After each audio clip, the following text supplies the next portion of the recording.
Hello， 大家好，欢迎收看健康新世界，我是梦雨。中秋节呢刚刚过去，天气逐渐的变凉，大家有没有为自己注意添置衣物呢？秋天呢是一个从夏天到冬天的过渡时间。我们经常听说呢，春生夏长秋收冬藏，一般呢是指农作物的生长周期。但是你们知道吗？其实不仅仅是农作物遵循这个规律，我们的人体呢也是一样的。传统中医认为呢，春夏阳气生发，秋季呢阴气逐渐变得更加强盛，到冬天呢则到达顶峰。所以呢，秋天呢是需要收敛的过程，为了过冬做准备。就像我们在秋天收获粮食，储存呢作为冬天的食物一样。秋天我们收获了多少粮食，直接呢就决定了我们这个冬天的质量。那身体呢也是一样，秋天呢我们收敛的阳气，也会很大程度上呢影响我们在冬天的身体状况。这个时候呢，可能很多人就会出现像流行性感冒发烧、咳嗽之类的。那么我们究竟怎么样才能够做好秋天的养生，让自己过一个健康的冬天呢？那我们就来一起看一看吧。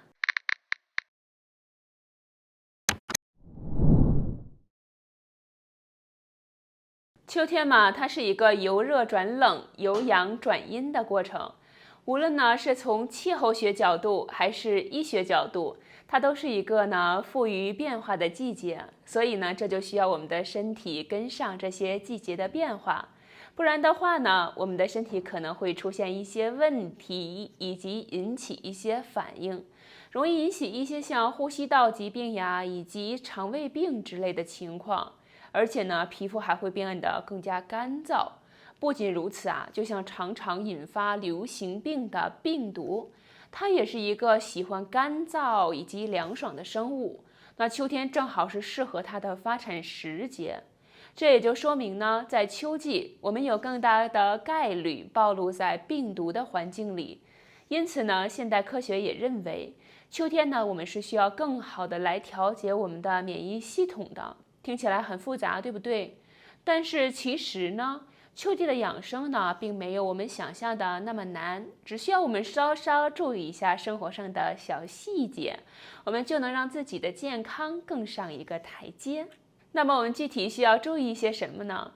秋季养生的核心呢，在于润肺、去除肺部的燥热，以及通大肠和提升人体免疫力。传统中医讲究五行：金、木、水、火、土。这五行呢，构成我们世间的万物，也对应着四季以及我们人体。那秋天呢，在五行里属金，而金呢，对应人体的肺。肺呢又和大肠互相对应，因此呢，如果我们秋天没有养好自己的身体，我们人的肺以及大肠就更容易出现问题。这也是为什么在这期间呼吸道和胃肠道疾病更容易频发的原因。那么我们的肺呢，它是喜欢湿润的，而秋天呢恰恰相反，秋高气爽，更加偏向干燥。这就容易损耗人体的津液，使肺部受损。所以呢，秋季养生重中之重就是润肺。那么怎么润肺呢？第一个也是我们最关注的一点，就是饮食啦。润肺呢，首先肯定就是喝水。但是呢，不仅仅只有喝水，我们还需要一些食物在能量上来帮助我们滋润我们的肺。因为五行上呢，金对应白色，所以白色的食物，比如说银耳莲子、百合、秋梨等等，都能够帮助我们滋润我们的肺。这些食材呢，都具有滋阴润燥、润肺生津的作用，可防止秋燥引起的咽喉干燥、咳嗽和皮肤干燥等等问题。同时呢，中秋节开始，尤其是晚秋，我们还需要避免过量食用辛辣刺激的食物，因为辛辣刺激的食物呢，容易损耗我们的肺气，诱发像感冒肺部不适等等情况。并且呢，秋天还非常适合吃一些酸味的食物，因为中医认为呢，酸味食物具有收敛肺气、滋养肝血的功效，能够帮助我们的身体完成秋收这一步骤。所以就比如说像柚子呀、乌梅、山楂、石榴、柠檬等等这些酸味食物，对我们都很好。我们前边呢还提到了通大肠，因此呢，适量的吃一些姜也可以有助于这一点。早秋的时候呢，吃一些姜啊、薄荷等等辛味的食物，还有助于帮助我们的肺部呢排出夏季积攒的湿气。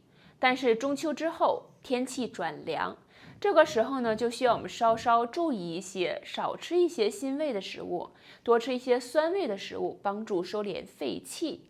这里有趣的是呢，我们刚刚提到的很多食物啊，它们都有增强免疫力的功效。在西医视角下呢，像柠檬水、蜂蜜、姜、姜黄等食材呢，对免疫力和胃肠道健康都有助益。这也是我觉得最有趣的一点，因为很多时候呢，我们都能在中西医找到这种功效的对应关系。那么西医认为呢，柠檬呢，它富含维生素 C， 可以帮助提高抗氧化能力。蜂蜜呢，则具有润肺止咳、润肠通便的作用。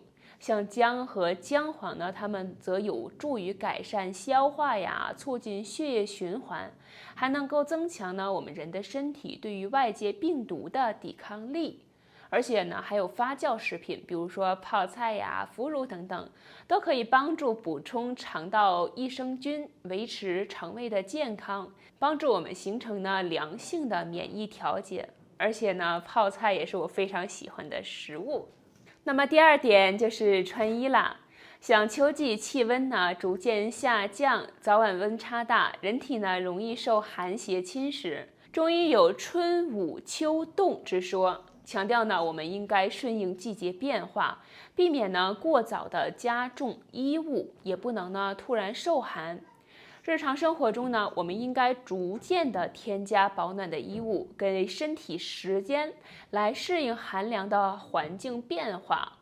如果气温突然骤降呢，像出现降雪呀、寒流等等极端情况，我们则应该适当的增加衣物进行保暖，避免呢寒邪侵袭肺经，导致感冒或者呼吸系统疾病。而且呢，衣物调节不仅关乎保暖，它也影响我们的气血运行和肺气的通畅，从而呢与我们整体的免疫力息息相关。那么第三点呢，就是我们的日常作息以及运动调节。秋季呢，这个需要收敛的季节，养生方面呢，我们则需要比春天更加注意作息规律和运动。作息方面呢，我们应该顺应自然节律，早睡早起，尽量晚上11点之前入睡，早上日出起床，能够帮助滋阴防燥，促进肺气的运行。而且睡眠充足呢，不仅有利于肺和肾的功能，也有助于呢心理调节。那在运动方面呢，秋天啊就不适合于剧烈的运动了。我们呢可以挑选一些相对缓慢的运动，达到呢出一点薄汗为止的程度，千万呢不要大汗淋漓。这个时候呢，像登高啊、散步、慢跑等等有氧活动呢，都是比较适宜的。而且这些活动呢，都能够促进肺气的疏通，而且提高心肺功能，进而呢帮助我们增强免疫力。那像夏季湿气比较重啊，肺气受阻。那这个时候秋季，我们可以通过运动呢，稍稍改善气机循环，使我们人体呢在气候转凉时候呢，仍然能保持健康，并且呢，运动不仅能改善气机，还能调节体内气血运行，促进新陈代谢以及排毒。对于免疫力低下、常感觉到疲劳或者是容易受寒的人，像秋季登高或者散步呢，就尤为重要。因为呢，它们能够帮助气血上行，疏通我们的肺经，使全身的气机协调。而且，即使在气候比较温暖的地区，比如说像台湾呀，其实呢也存在秋季养生规律，适度调整运动和作息呢，也同样有效。那最后一个呢，就是我们需要注意心理以及情绪的调节。秋天呢，是一个万物逐渐转向凋零、萧瑟的过程。在这个时候呢，人的情志呀就容易受到影响。那像中医认为呢，秋天属金，主悲这一情绪。尤其是肺气不足的时候呢，就更容易引起悲伤啊、低落的情绪。现代科学研究也认为呢，秋天因为日照减少、气温下降，导致生理时钟改变，以及呢褪黑激素的分泌增加，都容易使人呢容易感受到情绪低落，甚至加剧季节性忧郁症啊等等情况。因此呢，心理调节在秋季养生里十分重要。情绪稳定呢，也可以帮助保持气血运行通畅，降低呼吸系统疾病的发生率。日常呢，我们可以通过像散步啊、登高，以及与家人朋友交流等等方式来舒缓情绪，并且呢，配合呼吸的调整，有助于呢肺气和情绪的双重养护。像早上起床啊，去晒晒太阳，深呼吸一下，都是可以帮助舒缓心情的。像冥想也是非常适合秋季情绪调节的方式，因为冥想的重要因素之一就是调节和感知呼吸，能够帮助我们呢平静下来。一位很有名的中医师倪海厦，他曾经提到过，秋天呢是冬天的根，如果秋天我们没有把肺养好，到了冬天呢，问题就会冒出来。因此呢，秋季养生真的很重要，它能帮助我们打下坚实的身体基础，并且呢，帮助我们减少之后的发烧、咳嗽、腹泻等等问题。传统中医认为呢，大医治未病，就是在疾病没有发生、没有表现之前把它治好。那现代研究也早已经认识到了我们人体免疫力的强大功效。在我们年轻、身体好的时候，我们的免疫力呢，能够帮助我们杀死外来的病毒、细菌等等，保持我们的身体健康。而当我们身体出现问题，或者是年纪增长，免疫力呢就会逐渐的减弱，疾病也就接踵而至。毕竟呢，存在于我们周围的病原体啊，就像病毒或者细菌等等，可是多种多样的。所以呢，秋季养生真的很重要。而且我们前边也看到了，它其实并不难，只要我们在衣食住行以及情绪上呢多加注意，稍稍做一些调整，我们就能让自己的身体更加健康，开启我们的健康模式。那最后呢，节目就到这里啦，感谢大家的观看。如果你也喜欢今天的节目呢，也欢迎点赞、订阅，并且分享给身边的朋友，把健康呢传递给周围的人。希望大家都能过得健康，活得长寿。我是梦雨，我们下期再见，拜拜。